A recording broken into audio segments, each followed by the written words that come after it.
त्यांचे पदर असे उडतात असे, आणि त्या पदरामध्ये पदर गाडीच्या चाकात अडकतो आणि बिचारी गाडी तिथेच स्लिप होते. दुखापत कोणाला होते या सगळ्यांनी पालन करा बरं का. हा, आणि किती छान श्वेता, अहो आई आणि म्हणू काय सुंदर केलंय ना तुम्ही.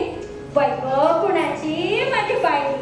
हो गाई, खरंच छान झाला कार्यक्रम. मला मी विचार करायला लागले ना आई. मग याच्यासाठीच तर आपण हा कार्यक्रम करतो.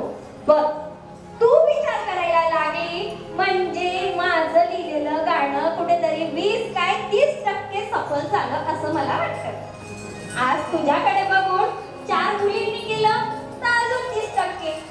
असं करत करत प्रत्येकापर्यंत हे थोडे थोडे सांगते. हो, किती छान. म्हणजे जळगावला जर नाटिका छान झाली तर 40 गाव तर नक्की होणारच होती ती. हो, खूप खूप धन्यवाद. बरं का, इथे आल्या असतील तर त्यांना आमच्याकडनं खूप खूप धन्यवाद. म्हणू महिला सुरक्षित नाही. अरे बापरे, महिला सुरक्षित नाही. माझ्या या छोट्याशा चिमुरडीला पण कळालं महिला सुरक्षित नाही. त्या पण अशा छोट्या छोट्या लेकींना कराटे क्लास आवर्जून लावा. म्हणजे काय, त्या स्वतःचं रक्षण स्वतः करू शकतील. हो की नाही. बघा, असंच झालं. त्यानंतर कलकत्त्याला अपराजिता घडली. बघा ना, म्हणजे आपण सगळं शिक्षित असतो, स्वरक्षणाचे धडे घेतलेले असते तर कदाचित ती कुठेतरी आपल्यामध्ये जिवंत राहिली असते. आपल्या लहान मुलींना, लेकींना, सगळ्यांना स्वरक्षणाचे धडे हे घेतलेच पाहिजे. सुनबाई, एक सांगू का तुला? बोला नाही. बघ, श्वेता तर काही माझं ऐकणार नाही, पण मनूला कराटे क्लास लावून दे ना गं बाई. हो, छान झाला बाई. आई, मी खूप थकली आहे आता, पण तिथे ना नाश्ता एक नंबर होता बरं का. हो ना. आता मला तर काही भूक नाही. तुम्हाला जेवायचं असेल तर तुम्ही जेवा, नाहीतर मी चालली झोपायला. मी आता खूप थकली आहे.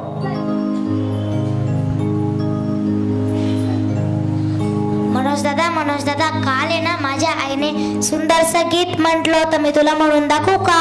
हो.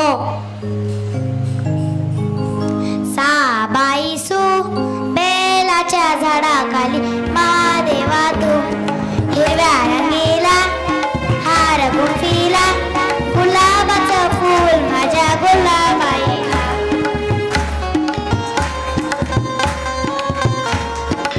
वाव, किती छान. सोड सोड. अगं किती छान. अगं कुत्री, मला चावलंस. त्याला चावलंस काय? तो कोपऱ्यावरचा मनोज आणि तुझी पप्पी घेतली त्याने? हा. चल तर त्याला बघू तर. हा, कशी काय माझ्या लेकराची पप्पी घेतली आणि तू काय केलं मग? त्याला चावलं आणि त्याच्या तावडीतून सुटून आली ना? हो. अरे वा, गुणाची ग माझी मैना, किती हुशार आहे ग माझी चिडी. हा, आणि बघ तुझ्या मैत्रिणींना आहे ना, त्यांना पण सांगायचं की तू कशी पळून आली त्याच्या तावडीतनं. हो. हा, मग चल बेटा, आता खूप रात्र झाली, झोपा आता. चला. हो. आवरा पटपट काम आणि निघा आता ऑफिसला.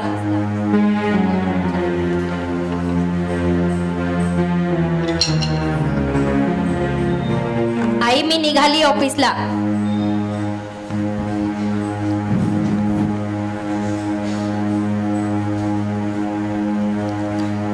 काल जे मी भुलाबाईच्या कार्यक्रमामध्ये जे ऐकलं, त्यानंतर आजीने व आईने जे मनूला समजवलं, तर खरंच मला भीती वाटायला लागली. मी पण तर अशी चूक केली नाही ना. काय होईल आता? काय करू मी? पहिले आता आईशी बोलू का राघवशी बोलू? नाही, पहिले मी आता राघवशीच बोलून बघते.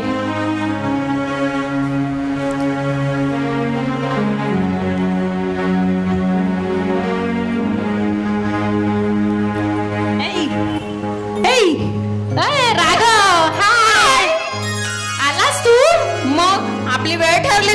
त्याप्रमाणे आलो. त्यात काय तुला विशेष वाटतं? अरे मी किती वेळची वाट बघते तुझी. तुझे रोजचेच नाटक असतात, वेळेवर येऊन पण वाट बघते. अरे नाही राघव, मला तुझ्याशी काही स्पेशल बोलायचंय आज. रोज असंच म्हणते आणि रोमॅन्टिक गप्पा करते आणि वेळ घालवते आपला.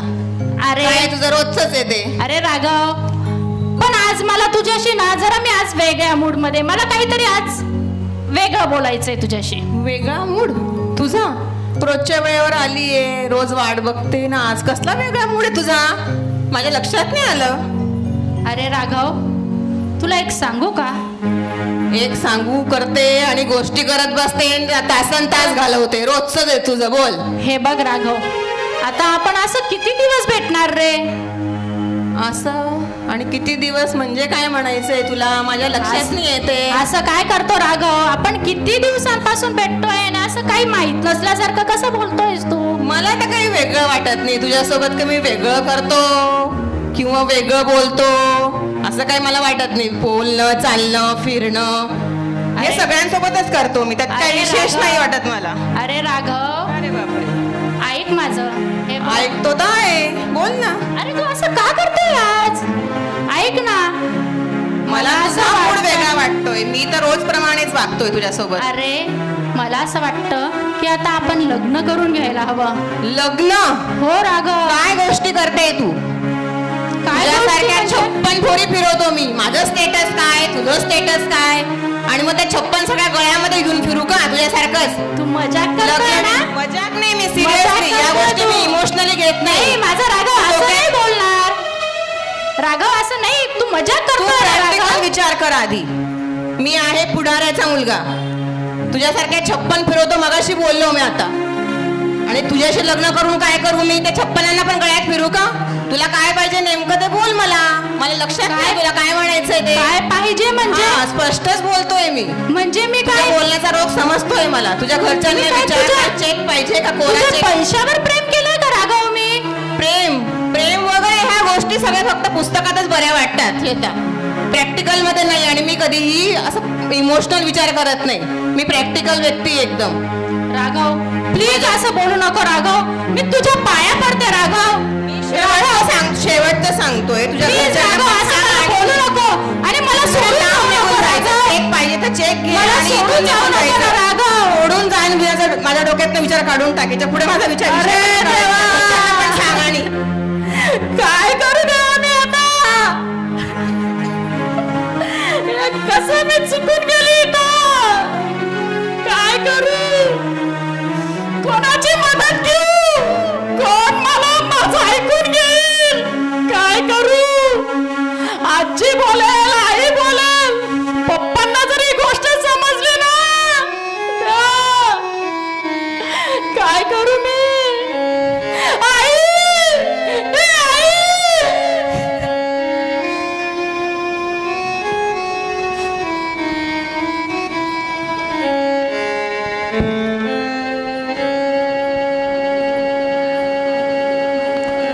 मे आय कमिंग सर?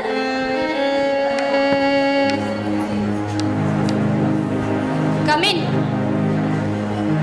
सर. अच्छा टिप्पणी सांगा सर.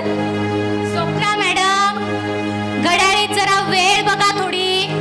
सर ट्रॅफिकमध्ये अडकले होते म्हणून थोडा उशीर झाला. Sorry sir. म्हणजे आम्ही दिवसभर सकाळी इथे 7 वाजता शार्प हजर राहतो आणि तुम्ही म्हणता ट्रॅफिक मध्ये अडकलो. हे काय कारण आहे का हो? सर तुम्हाला तर माहिती आहे माझे मिस्टर दूर देशावर देशाची सेवा करतात आणि घरात आमच्या आजीबाई, त्यांना काही काम होत नाही म्हणून सगळी कामं करून यावी लागतात. त्यात माझ्या 2 लेकर मुली, सगळं सांभाळावं लागतं सर. Sorry sir. आजची टिप्पणी सांगा ना सर. आज आपल्याला पहिली तर 4:30 वाजता एक मीटिंग आहे. ती झाली नाही की लगेच बघा हा दुसरा मेसेज येऊन गेलाय. 6:30 वाजता एक मीटिंग आहे. आणि हे बघा मी तुम्हाला आज क्लिअर करतोय, रोज रोज रोज रोज हेच कारण सांगायचे. आज घरी कोणी नाही, आज हे झालं, उद्या ते होणार आहे, किंवा काल मला बरं वाटत नव्हतं, आजीबाई बऱ्या नाहीये. आता आजीचं वय झालं, तिला काय घेऊन बसायचं?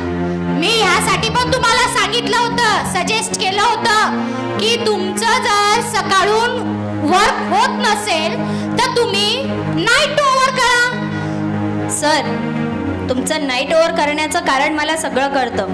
आणि हो, म्हणजे एक मिनिट काय बोलताय मॅडम तुम्ही? सर, तुम्हाला वाटतं माझे मिस्टर इथे नाही आहेत म्हणजे मी चारित्र्यहीन स्त्री असेल असं नाही. माझा मान, माझा सन्मान, मी जरी काम करत असली तरी मी माझा मान, माझा सन्मान जपते. आम्ही पण जरा सांभाळून बोला सर. आम्ही पण आवाज जरा, आम्ही पण मर्यादेतच बोलतोय मॅडम. मी जर तुमच्या घरासाठी काहीतरी चांगला विचार करतोय तर कुठेतरी विचारपूर्वकच तुमच्याशी बोललोय. जर यदा कदाचित तुम्हाला दुखवलं असेल तर सॉरी. आणि मात्र उद्यापासून मला वेळेच्या वेळी इथे तुम्ही हजर पाहिजे. नसेल तर ॲज यू विश. सर, मी वेळेत राहील हजर, पण तुमची जी अट आहे ओव्हरटाईम करण्याची, मी अजिबात करणार नाही. नाही म्हणजे नाही. हवा तर माझा राजीनामा माझ्या टेबलवर पडलेला आहे, तो तुम्ही घेऊ इच्छिता. येते मी, मला घरी काम. म्हणजे ज्यांचं करावं भलं ते म्हणतं माझंच खरं. ह्या दुनियेत बाबा रे बाबा, म्हणजे स्त्रिया भक्कम आहे, मान्य करतो आम्ही, पण पुरुषही कुठेतरी त्याला साथ देत असतात. कुठेतरी तेही चांगला विचार करतात.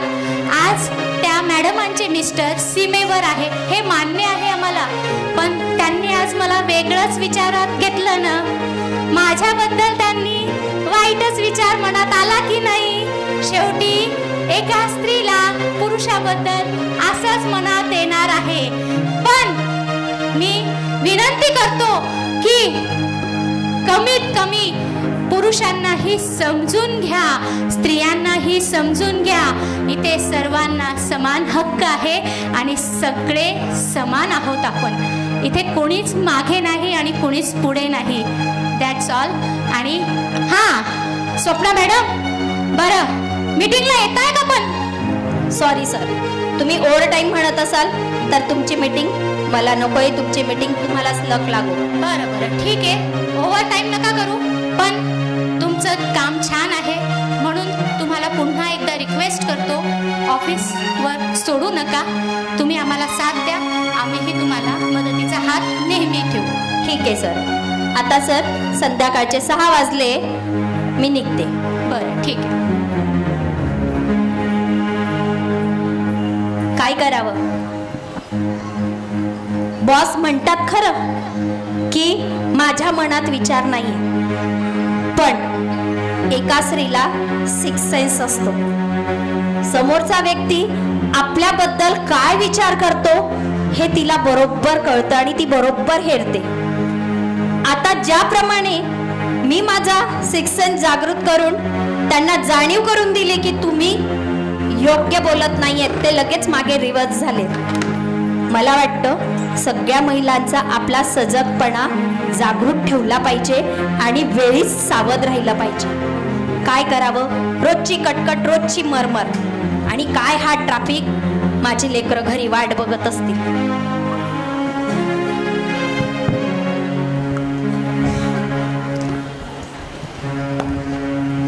आई अजून आज का आले नाही ऑफिसवरून? मला तर खूप भीती वाटतीये. आईला मी आता कसं सांगू? आई केव्हा येईल ग आई?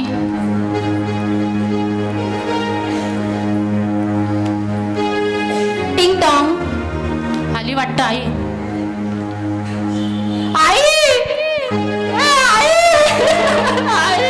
काय झालं बेटा? काय झालं?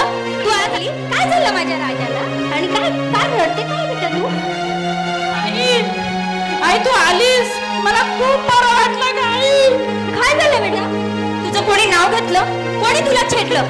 सांग सांग, मी चाल येते. मी तुझ्या बरोबर येते. कोणी तुझं नाव घेतलं त्याला बघते मी. काय झालं बेटा? सांग लो.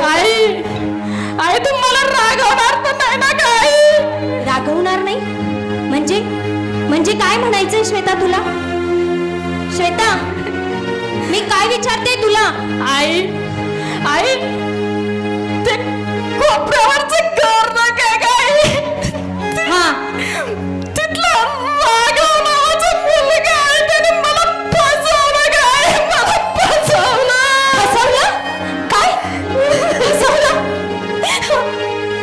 काय? काय सांगतेस बेटा? फसवलं? अरे बेटा, मी आता एका नराधमाच्या तावडीतनं सुटून आली आणि तू कस काय अडकली का त्याच्या तावडीत? आई बाबांना सांगू नको. आई बाबा खूप मला रागवतील. कशी सांगू नको?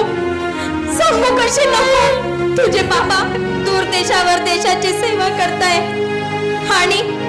आणि इथे आपलं रक्षण करायला कोणीच नाहीये का बेटा? आज माझी पोरगी जर कोणाबरोबर दिसत असली तर कोणी तिचा बाप होऊ शकला नाही, म्हटला नाही, कोणी तिचा दादा होऊ शकला नाही का ग? तू का इथे उभी आहे? तू घरी का जात नाहीये? असं तुला कोणी बोललं नाही का बेटा? कोणीच बोललं नाही का? आई त्यानेच मला फसवलं ना काय? माझी काही चुकी नव्हती काय? आई मी तुझं ऐकायला पाहिजे होतं का? आई आजीचं ऐकायला पाहिजे होतं का? चुकली काय बेटा? माझे संस्कार कमी पडले का तुला? आई असं म्हणू नको का? आई तू तर खूप छान शिकवत होती, मला खूप छान सांगत होती, पण काय आई मला समजत नाही कसं झालं काय? देवा, मी तर माझ्या मनूला जसे संस्कार दिले तसे श्वेताला दिले. अगं एवढ्याशा चिमुरडीने त्या मनूच्या तावडीतनं सुटून आली आणि तू कशी अडकली बेटा? आई माफ कर, आई मला माफ कर गाई, माफ कर. नाही बेटा, मी तर तुला माफ करेल का मोठ्या मनाने, पण हा समाज बघतोय ना, तो सगळा आपल्याला दोषी ठरवेल. तो आपल्याला दोषी ठरवेल. सगळ्यात आधी म्हणेल तिच्या आईने तर तिला संस्कारच लावले नाही. आणि माझी कन्याला तर मी असं शिकवलं होतं की चॉकलेटला न भुलणारी तू कस काय ग त्याच्या तावडीत अडकली बेटा? आई तुला तर माहिती आहे, मी कधीच इतकुशा सुद्धा गोष्टीला किंवा कोणी मला तू साधं चॉकलेट जरी दिलं, काही जरी वस्तूचं सांगितलं तरी मी कधीच कोणत्या गोष्टीला बोलत नव्हते. पण मी कशी त्याच्याकडे ओढली गेली मला सुद्धा समजलं ना काही. मी खूप चुकली आई, मी खूप चुकली. मला सांगा, मी कुठे चुकली? माझी श्वेता कुठे चुकली? तिला तर मी चांगलेच संस्कार दिले होते, चांगलंच सांगितलं होतं. पण यात फक्त माझी चूक आहे? फक्त माझी आणि फक्त माझ्या श्वेताची चूक आहे का? प्रत्येक स्त्री आपल्या पाल्यांना, आपल्या मुलांना चांगलं शिकवत असते. मान्य ती वयामध्ये वाहत गेली, पण तिला कोण समजून घेणार? आज माझ्या श्वेतासारखी आणि माझ्यासारखी आज कित्येक महिला आहेत की त्यांना कोणी समजूनच घेत नाही. त्या पण माझ्यासारख्या पुन्हा प्रश्न विचारतात. मी कुठे चुकली? या चराचराला मी विचारते, या इथे बसलेल्या सगळ्या महिलांना मी विचारते, मी कुठे चुकली? सांगा ना, मी कुठे चुकली? मी कुठे चुकली?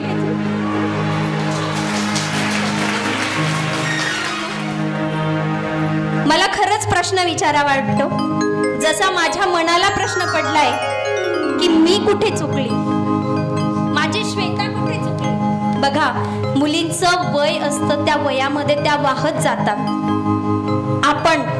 आपण एक सजग नागरिक होऊया. जर का कोणाची कन्या कोणा मुलासोबत बोलताना दिसत असली आणि आपण तिला ओळखत असू तर तिच्या जवळ जा, तिला विचारा, का ग तू त्या तात्यांची मुलगी ना? हा कोण तुझा? असं विचारा. तिच्या मनात थोडी धास्ती होईल. तिला वाटेल मला कोणत्या तरी नजरा बघत आहेत. म्हणजेच काय तर ती सजग होईल. तिला कळेल की नाही, आपण इतर अनोळखी मुलांशी किंवा कोणाशी बोलायचं नाही. आणि प्रलोभन दिल्यानंतर मुली फसतात, अडकतात. तर आईमध्ये एक अशी ताकद असते, अशी एक शक्ती असते की आपल्या मुलाचं किंवा आपल्या मुलीचं पाऊल कुठे वाकडं पडतं आहे हे तिला बरोबर समजतं. हा माझा संदेश फक्त मुलींसाठी नाहीये, तर मुलांसाठी पण आहे. आपण मुलीला म्हणतो 7च्या आत घरात ये, पण मला एक सांगावंसं वाटतं, ज्याप्रमाणे आपण मुलीला म्हणतो की 7च्या आत घरात ये, त्याचप्रमाणे आपल्या मुलाला सुद्धा सांगितलं पाहिजे. त्या मुलाला सुद्धा सांगितलं पाहिजे, बाळा रे तू 7च्या आत घरात ये. आणि 7च्या आत घरात ये असं म्हटल्यावर मग त्यालाही वाटतं की आमच्यावर कोणीतरी देखरेख करत आहे, पाळत ठेवत आहे, कोणीतरी लक्ष ठेवत आहे.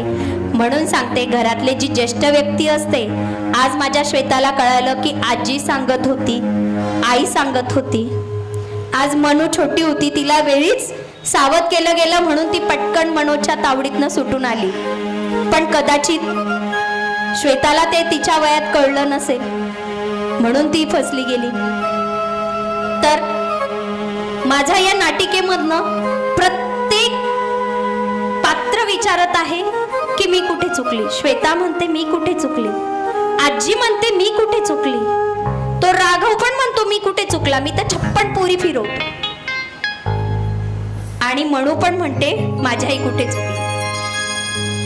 या मी कुठे चुकली या नाटिकेची मी इथे सांगता करत आहे.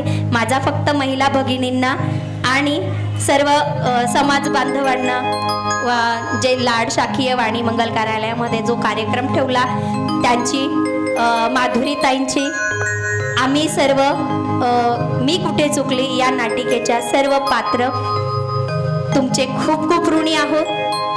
आमचा ही नाटिका तुम्ही सर्वांनी शांतचित्ताने आणि अगदी एकाग्र होऊन ऐकली त्याबद्दल मी खरंच तुमचे आभार मानू इच्छिते. धन्यवाद. स्वप्नाताईंनी सर्वांचे आभार तर मानलेच. मी आभार न मानता त्यांचा शब्द की आम्ही सर्व तुमच्या ऋणात राहू इच्छितो आणि असंच प्रेम भरभरून आमच्यावर असू द्या हीच आशा व्यक्त करते.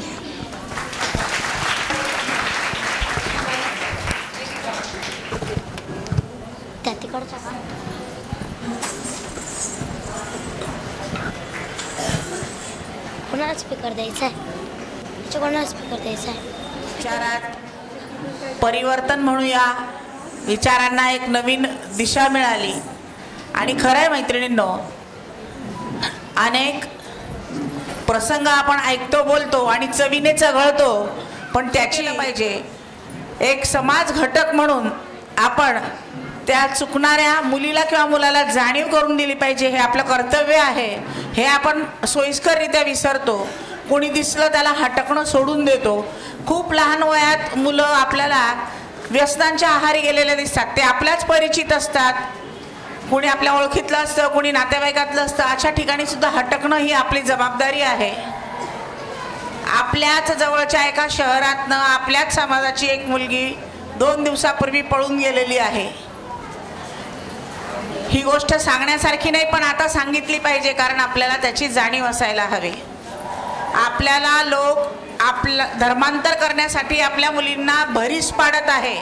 मोठ्या शहरांमध्ये ह्या घटना सर्रास घडत आहे. संभाजीनगर या भागामध्ये आपल्या समाजातील काही मुलींना धर्मांतर करण्यासाठी कंपल्सरी केलं जात आहेत. मुलं आधी मित्र बनतात, नंतर त्यांना भाग पाडतात. ह्या घटना खूप घडत आहेत. सजग राहण्याची गरज आहे. आपले भलेही ते कुणी नसतील, पण ते आपल्या समाजाचे आहेत, आपले घटक आहेत. हा तरी आपण विचार मनात ठेवायला हवा. जसं आपण एकमेकांच्या दुःखात सहभागी होण्यासाठी जातो, तसंच एकमेकांचे काही प्रसंग आपण वाटून घेतले पाहिजे. त्याच्यात सांगण्यात कमीपणा नाही. कदाचित समोरचा व्यक्ती रागवेल, पण त्याला हेही कळेल की आपल्या काळजीपोटी समोरची व्यक्ती आपल्याशी बोललेली आहे. आणि ह्याच अशा छान प्रश्न किंवा समस्या घेऊन हे एक नाटक आपल्यासमोर सादर झालं आणि नक्कीच विचार करण्याची परिस्थिती आहे. आपण विचार करूया आणि कृतीही करूया. यानंतर आपला कोजागिरीचा मुख्य कार्यक्रम होईल. आरती ना आधी का आधी गरबा वगैरे घ्यायचा आहे? आधी आरती नाही, गरबा. आपण गरबा घेणार आहोत एका बाजूला. त्याआधी काही प्रश्न कारण आपल्याकडे बक्षिसांची लयलूट आहे. तर पुढचा प्रश्न तुम्हा सर्वांसाठी सोपा सोपा विचारायचा आहे म्हणून सोपा सोपाच विचारते. गुलाबाईचं गाणं म्हणतो की नाही आपण सगळेजण. गुलाबाईच्या गाण्यामध्ये वहिनी, नणंद आणि भाऊ असं एक छानसं गाणं आहे. त्यामध्ये नणंद प्रश्न विचारते की एका विशिष्ट ठिकाणी ठेवलेलं लोणी कोणी खाल्लं. अरे बोलू तर द्या. ठीक आहे, मग ते शिंक्यातलं लोणी कोणी खाल्लं. मग ते ती वस्तू, आता तुम्ही शिंक्यातलं लोणी सांगितलं, पण मग ती वस्तू नेमकी कशी असते कोण सांगेल. काय असतं शिंक्यातलं लोणी म्हणजे काय. या या या. लाकडी चौकोन असतो आणि त्याला अशा दोऱ्या बांधलेल्या असतात, त्याला शिका म्हणतात. त्याच्या लोणी ठेवलेलं असतं त्याला. बरोबर. म्हणजे मला शिंक्यातला हाच शब्द विचारायचा होता, पण सगळ्यांनी गुलाबाईची गाणी म्हटलेली आहे त्याच्यामुळं सगळ्यांनाच बक्षीस. पुढचा प्रश्न. आणि खरोखर पूर्वी असायचंच, म्हणजे अजूनही आहे, आमच्या काही मिळून बाराच्या घरांमध्ये आहे अजून त्या लाकडी याच्यामध्ये आम्ही ते दह्याची दुधाची भांडी ठेवतो आणि ती वर टांगलेली असतात, जेणेकरून मांजर कुत्रा वगैरे त्यांच्यापर्यंत पोहोचू नये, त्याचं संरक्षण व्हावं, हाच त्याचा एक हेतू आहे. नाही तर घराघरांमध्ये पूर्वी जाळीचं कपाट असायचं, त्याच्यात दही, तूप, लोणी, दूध असं ठेवलं जायचं आणि शिंक्याचं लोणी तर असतंच. ओके.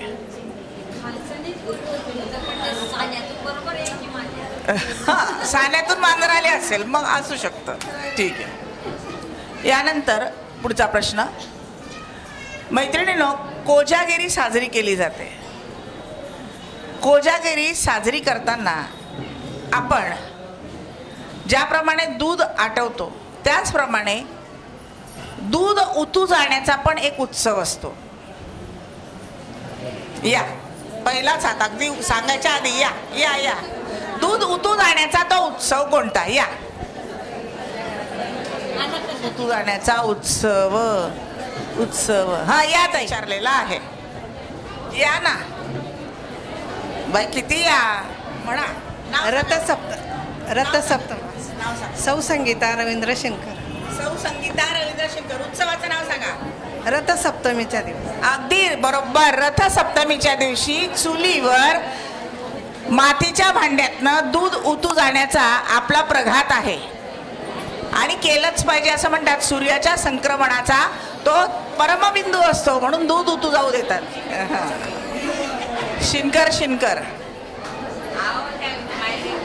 मायलेकी. संबंधित सण आहे संक्रांतीचा, ज्याची समाप्ती रथसप्तमीला होते आणि सकाळी सूर्याच्या कोवळ्या किरणांमध्ये चूल पेटवून त्यात मातीच्या घड्यातनं दूध उतू जाऊ दिलं गेलं पाहिजे असा तो उत्सव असतो.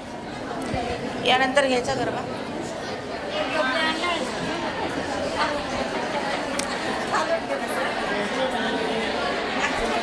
ऐकू येत नाहीये. ऐकू येत आहे नाही. अगदी सोपा प्रश्न आहे. रोजच्या तुमच्या आमच्या याच्यामध्ये आहे. उठाव देवा पहाट झाली करावी आंघोळ.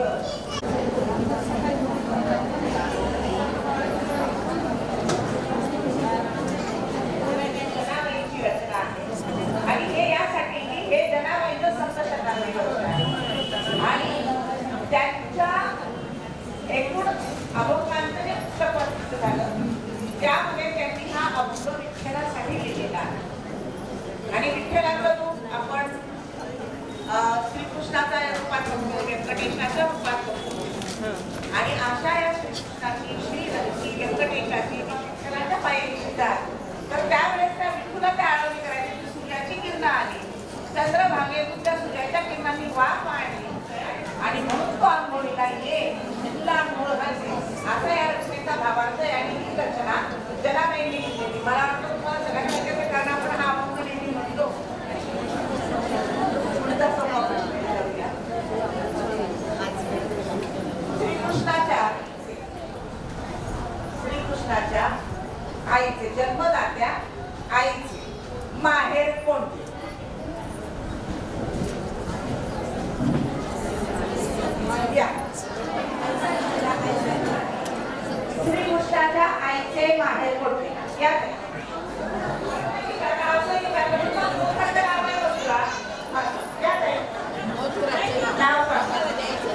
भाऊ येते कोजागिरीच्या दिवशी. सुलभाताई त्यांना बक्षीस द्या.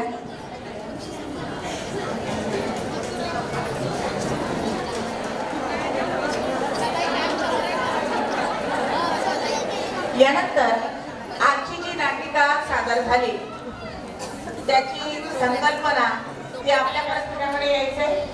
माधुरीताई वाणी त्यांना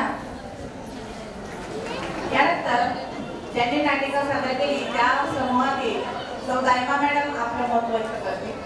त्याबद्दल सर्वांना पौर्णिमेच्या खूप खूप शुभेच्छा. आणि इथे वाणी समाजाच्या अध्यक्षा वैशालीताई यांचं मी मनपूर्वक आभार मानते की त्यांच्या अध्यक्षतेखाली आम्हाला ही सुवर्ण संधी मिळाली. त्याबद्दल मी त्यांचे मनापासून आभार मानून ऋणात राहते. हे सांगण्यासाठी स्पेशल मी तुमचा वेळ घेतला त्याबद्दल क्षमस्व. प्रश्नांची उत्तरं दिली आणि खूप बक्षीसही मिळवले. छान माहिती पण मिळवली की नाही? नक्की. हरिपाठाला कोण कोण जातं बरं? हात वर करा. मी जात नाही, मी मान्य करतो. मग आता कोण जातं त्यांनी मान्य करा की आम्ही हरिपाठाला जातो. जातात ना? तरी इतक्या सुंदर प्रश्नांचं उत्तर काही आपल्याला देता आलं नाही. मला खरंच सांगते, आपण मनातून वाटलं की खरंच आपण म्हणतो मला येतं, पण वास्तवात बघितलं तर आपल्याला काही येत मान्य. बघा, आपल्या कामिनीताईंनी आपल्याला 2 तास झाले. घरदार विसरलो. स्वयंपाक करून आल्या का? आज काही कोणी जात नाही वैशू लवकर. या कामिनीताईंनी अतिशय मोकळे स्वरात आपल्याला सर्वांना खूप छान छान माहिती दिली आणि यांचं सूत्रसंचालन सगळं ऐकून मंत्रमुग्ध होतात. अशा आपल्या कामिनीताई अमृतकरांचा आपण आता सत्कार करणार आहोत. कामिनीताई अमृतकर ताईंचं स्वागत करायचं.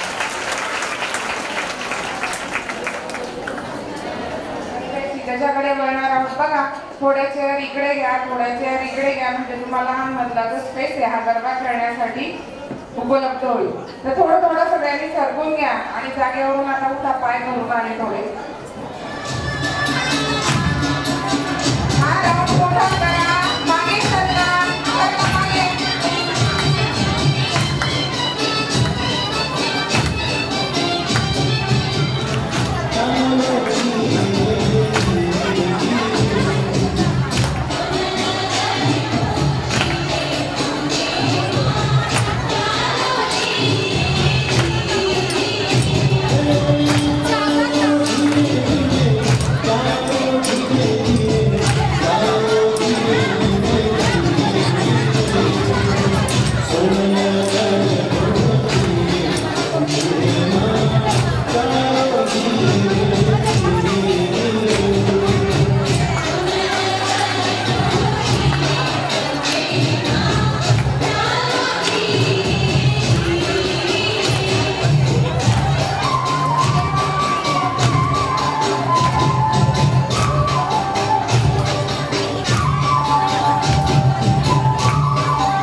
Por